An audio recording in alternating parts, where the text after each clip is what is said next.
Hi viewers, welcome to our channel. ప్రస్తుతం మనతో పాటు దాము బాలాజీ గారు సీనియర్ జర్నలిస్ట్ ఉన్నారు. వారితో ఒకసారి మాట్లాడదాం. నమస్కారం సార్. నమస్తే సార్, మావోయిస్టుల పైన బస్తర్ డివిజన్ లో ఒక భారీ ఎన్కౌంటర్ అయితే జరిగింది సార్. దాదాపు 30 మంది వరకు చనిపోయారని చెప్పేసి కూడా వార్తలు వినిపిస్తున్నాయి. మరి ఏం జరిగింది దీంట్లో? అండ్ ఈ మధ్య కాలంలో మనం చూస్తూ వస్తున్న మావోయిస్టుల పైన వరుసగా ఎన్కౌంటర్లు అయితే జరుగుతున్నాయి. తెలంగాణలో చూసాం, ఛత్తీస్గఢ్ లో చూసాం. సో ఎందుకు ఈ స్థాయిలో ఎన్కౌంటర్లు చేస్తున్నారు? మరి అమిత్ షా చెప్పినట్టు వచ్చే ఇయర్ కల్లా ఇక మావోయిస్ట్ అనే వాళ్ళ ఉనికే ఉండనుకోవచ్చు సార్. మీరేం చెప్తుంది దీనికి సంబంధించి? మావోయిస్టులు అంటే అర్థం సిపిఐ ఎంఎల్ మావోయిస్ట్ అని, అంటే communist party of India, Marxist Leninist Maoist. So వీళ్ళని సింపుల్గా నక్సలైట్లు అని కూడా పిలుస్తారు, లేదా మావోయిస్టులు అంటారు. వీళ్ళు ఎక్కువగా ఇటు ఒరిస్సా ఆంధ్ర బార్డర్, ఏఓబి అంటారు, ఆంధ్ర ఒరిస్సా బార్డరు, లేకపోతే తెలంగాణ ఛత్తీస్గఢ్ బార్డరు, ములుగు ఆ ఏరియా, అట్లాగే బస్తర్ డివిజన్ అంటే ఛత్తీస్గఢ్లో ఎక్కువ ఉంటుంది. ఛత్తీస్గఢ్లో దాదాపు 7-8 జిల్లాల్లో వీళ్ళు ఉన్నారనమాట. ముఖ్యంగా బస్తర్ డివిజన్ అంటారు. ఆ బస్తర్ డివిజన్లో బీజాపూరు, కాంకేరు, సుక్మా, దంతెవాడ, నారాయణపూరు, ఇంకొన్ని జిల్లాల్లో వీళ్ళు బలంగా ఉన్నారు. ప్రధానంగా ఇక్కడ వీళ్ళ సంఖ్య ఎక్కువగా ఉంది. సో అందుకని దీన్ని లెఫ్ట్ వింగ్ ఎక్స్ట్రీమిజం అని కూడా పిలుస్తారు. అంటే సెంట్రల్ గవర్నమెంట్ దీన్ని ఏమని పిలుస్తుందంటే left wing extremism, LW wing అని కూడా హోం శాఖలో ఒక వింగ్ ఉంటుంది అనమాట. ఇప్పుడు ఏం చేశారంటే మామూలుగా ఇది ఏ ప్రభుత్వం వచ్చినా మావోయిస్టులను సీరియస్గా చంపేసే కార్యక్రమం చేస్తున్నారు. యాక్చువల్గా మనకి కాంగ్రెస్ ప్రభుత్వంలో కూడా మన్మోహన్ సింగ్ కూడా అనేక సార్లు మోస్ట్ డేంజరస్, అతిపెద్ద ఇంటర్నల్ థ్రెట్ మావోయిజం అనేది ఆయన అనేక సార్లు అనౌన్స్ చేశారు. దేశానికి అంతర్గత ముప్పు ఎక్కువగా మావోయిస్టుల నుంచి ఉంది అనేది. ఎందుకంటే వీళ్ళు ఎక్కువగా ఈ ఏరియాలో ఉండడం వల్ల అక్కడ డెవలప్మెంట్కి రోడ్లు వేయలేకపోతున్నారు, డెవలప్మెంటల్ యాక్టివిటీస్ చేయలేకపోతున్నారు. అట్లాగే అక్కడ పెద్ద పెద్ద పరిశ్రమలు అక్కడే ఉంటాయి. ఇప్పుడు మన మోడల్ అంతా ఏంటంటే బిగ్ ఇండస్ట్రీస్ తీసుకురావడమే అభివృద్ధి అనే ఒక మోడల్లో ఉన్నాం మనం. ఈ మోడల్కి మావోయిస్టులు ఇబ్బంది కలిగిస్తున్నారు. అంటే అడవుల్లో ఎక్కువగా మనకు వనరులు ఉంటాయి కాబట్టి అక్కడ మైన్స్ కావచ్చు, పేపర్ ఇండస్ట్రీస్ కావచ్చు, కలప కావచ్చు, రకరకాల ఇండస్ట్రీస్ వీళ్ళు ఆపరేట్ అవుతున్న, ముఖ్యంగా దండకారణ్యం ఫారెస్ట్ అంటారు. అంటే ఛత్తీస్గఢ్, మహారాష్ట్ర, ఒడిస్సా ఈ ఏరియాలను కలుపుతూ దండకారణ్యం ఫారెస్ట్ ఉంటుంది. ఇది బంగ్లాదేశ్ వైశాల్యంతో ఈక్వల్గా ఉంటుంది. సో ఈ దండకారణ్య ఫారెస్ట్లో మావోయిస్టులు ఎక్కువగా ఉన్నారు కాబట్టి ప్రభుత్వానికి ఇబ్బందికరంగా మారుతుంది. ఎందుకంటే ప్రైవేటు పెద్ద వేదాంత లాంటి ఇండస్ట్రీస్ అన్నీ అక్కడే ఉంటాయి, తాపర్ గ్రూప్ అక్కడే ఉంటుంది. వీళ్ళకందరికీ ఇది ఇబ్బందిగా మారుతుంది. అందుకని పెద్ద బిజినెస్ పీపుల్కి ఇబ్బందిగా ఉంది కాబట్టి ప్రజలకు ఇబ్బంది అయితే ఇంత సీరియస్గా తీసుకోరు.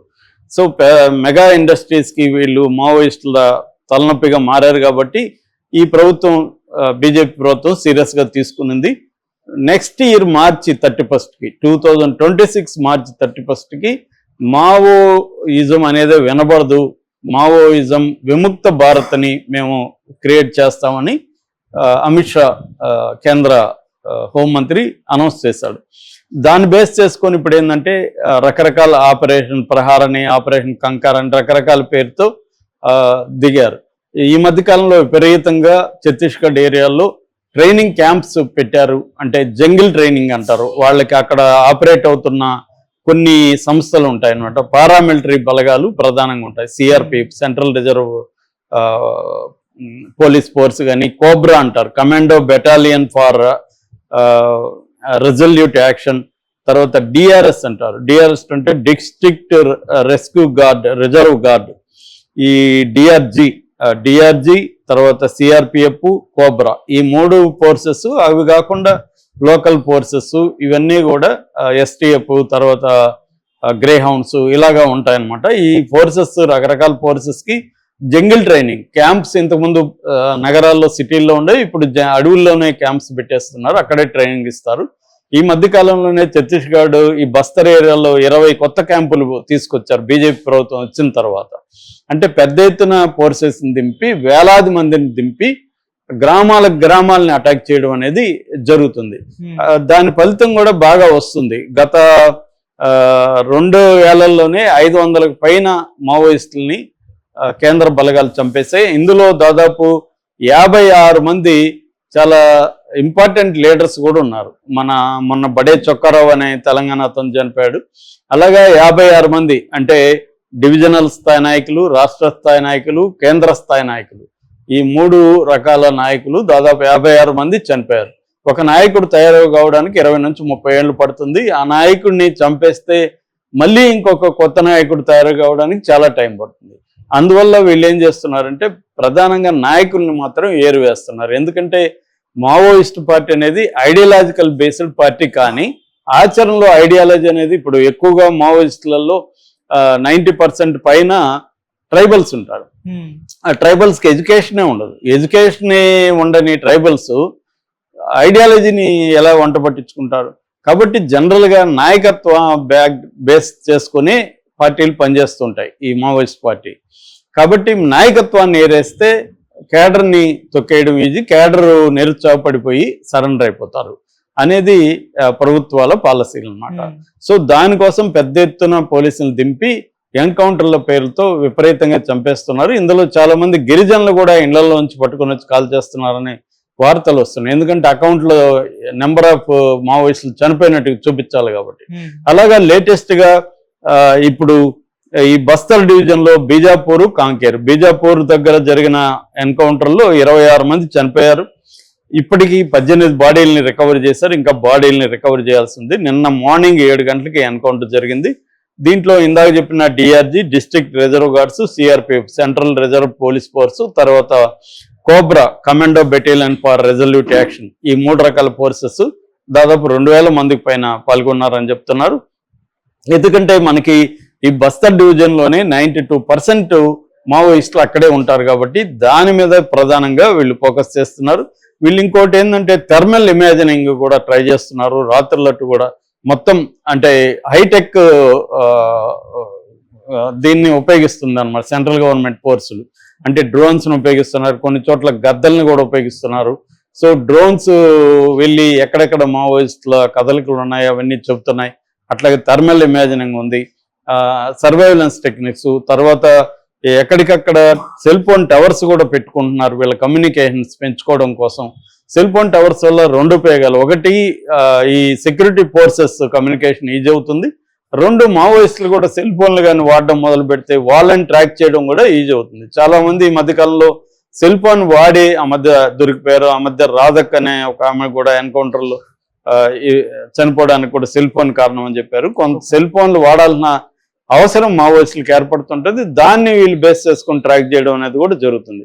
అట్లాగే పెద్ద ఎత్తున రోడ్స్ కూడా రోడ్ ప్రొటెక్షన్ ఫోర్స్ అని ఒక పారామిలిటరీ ఫోర్స్ కూడా ఉంది. రోడ్లు వేయడానికి వాళ్ళు సెక్యూరిటీగా ఉంటారనమాట. అలాగా అడవుల లోపలికి రోడ్లు వేయడం, టవర్స్ వేయడం, ఈ టెక్నాలజీ ఉపయోగించుకోవడం, దీనివల్ల పై చేయి సాధిస్తుంది మావోయిస్టుల మీద. ప్రజెంట్ అయితే మావోయిస్టులు చాలా పెద్ద ఎత్తున దెబ్బతిన్నట్టుగా మనకు అర్థమవుతుంది. కాకపోతే ఏంటంటే ఇది టెంపరీ. లాస్ట్ ఇయర్ 2023లో కూడా దాదాపు 219 మంది మావోయిస్టులు చనిపోతే ఉద్యమం ఆగిపోలేదు కదా అనేది ఎక్కువ వినిపిస్తుంది. అంటే ఉద్యమం టెంపరీగా సెట్ బ్యాక్ జరుగుతుంది. ఇది లెనిన్ ఇప్పుడే చెప్పాడు, 1 అడుగు ముందుకు 2 అడుగులు వెనక్కి అనేదే వాళ్ళ ఫిలాసఫీ. 1 అడుగు ముందుకు వేస్తాము, 2 అడుగులు వెనక్కి వేస్తాము, మళ్ళీ 1 అడుగు ముందుకు వేస్తాం.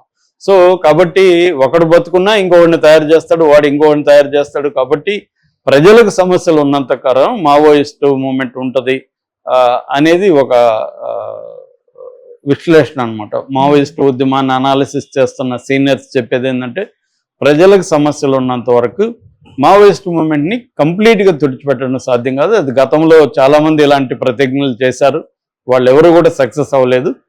ప్రజల బేసిక్ నీడ్స్ ఫుల్ఫిల్ చేయనంత కాలం వీళ్ళు ఉంటారు. ఇప్పుడు ఎందుకంటే మావోయిస్టులు ఎక్కడ ఎక్కువగా ఉన్నారు, పీవీజీటీ అంటారు, అంటే ప్రిమిటివ్ వల్నరబుల్ ట్రైబల్ గ్రూప్స్. మొత్తం ఇండియాలో 500 రకాల గిరిజనులు ఉన్నారు, 500 రకాల గ్రూప్స్ ఉన్నారు, ట్రైబల్ గ్రూప్స్. అందులో 50 రకాల గ్రూప్స్ చాలా వెనుకబడినవి. వాటిని పీవీజీటీ అని సెంట్రల్ గవర్నమెంట్ కేటగరైజ్ చేసింది, ప్రిమిటివ్ వల్నరబుల్ ట్రైబల్ గ్రూప్స్. ఇవి ఉన్న చోటే వీళ్ళు ఉన్నారు. ఎందుకంటే వాళ్ళు ఇంకా బాగా వెనుకబడి ఉన్నాయి. వాళ్ళ విలేజ్లు రెవెన్యూ విలేజ్ల కింద కూడా రావు. వాటిని పోలీసులు పాకిస్తాన్ అని కూడా పిలుస్తూ ఉంటారు, అంత రిమోట్గా ఉంటాయి. అక్కడ మావోయిస్టులు ఉన్నారు. వాళ్ళు వాళ్ళ విలేజ్ల్లో చెరువులు కట్టించడం, పాఠశాలలు పెట్టడం, వాళ్ళకి హెల్ప్ చేయడం ఇవన్నీ చేస్తున్నారు కాబట్టి అక్కడున్న గిరిజనులు కూడా వీళ్ళని ప్రేమిస్తున్నారు. సో ఈ సమస్యలను అడ్రస్ చేయనంత వరకు మావోయిస్టులని ఓన్లీ తుపాకీతో మాత్రమే మనం కంట్రోల్ చేయగలమని అమిత్ షా లాంటి వాళ్ళు అనుకుంటే మాత్రం అది జరగదు. Okay sir, thank you so much.